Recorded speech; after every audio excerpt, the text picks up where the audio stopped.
Today we're going to be looking at adding and subtracting numbers that are in scientific notation. So the first thing to remember when you're adding or subtracting is that the exponents have to be the same, and that's a combining like terms rule. So if the exponents are not the same, it's necessary to change one of the numbers so that both of them have the same exponent. So let's just look at doing that first. We're going to rewrite these numbers so that the exponent on the 10 is a 4. So if you look at this first one, it only moved one spot. So in order for this to change to a 4, it needs to move 3 more spots. So it hasn't moved enough. So if this was 1, that's 2, 3, 4. This one moved too many. So in order to change it to a 4, I'm going to have to back it up because this is 7. So I need to go 6, 5, 4. So depending on whether it moved too much or not enough, that determines which way you're going to move the decimal. So let's look at these if they're negative. So this is a -1. We want to make it a -3, so it didn't move enough. If this is 1, I need to say 2, 3. So I'm going to move it here. This one moved too many. It moved 5, which means if this is 5, I have to back it up for 3. So again, depending on which way it is, if it's too much or too less, that determines which way you're going to move that exponent. So when you're adding with the same exponent, it's going to be easy. You simply add your numbers that are between 1 and 10, and because they're like terms, you can just say times the base 10 number that they are both assigned.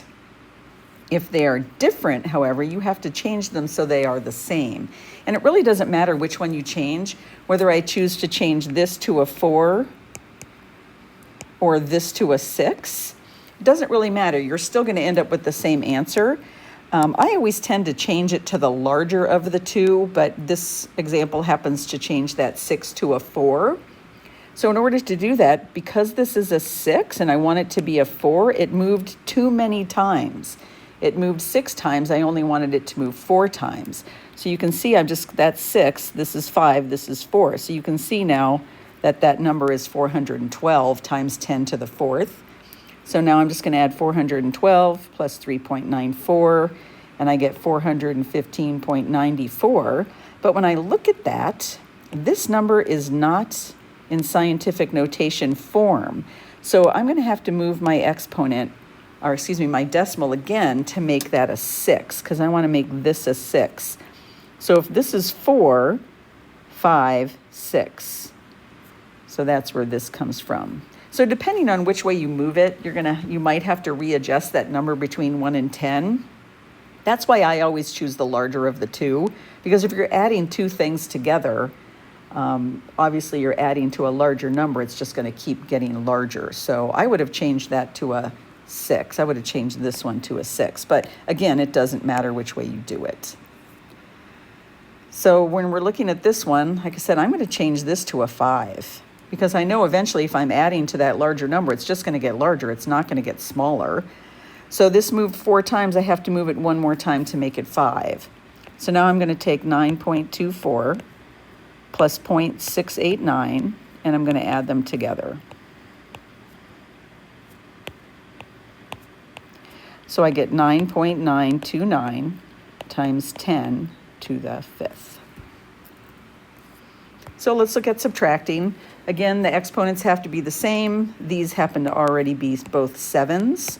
So I'm just going to take their scientific notation numbers between 1 and 10, and I'm going to subtract them and just assign that 10 to the 7th.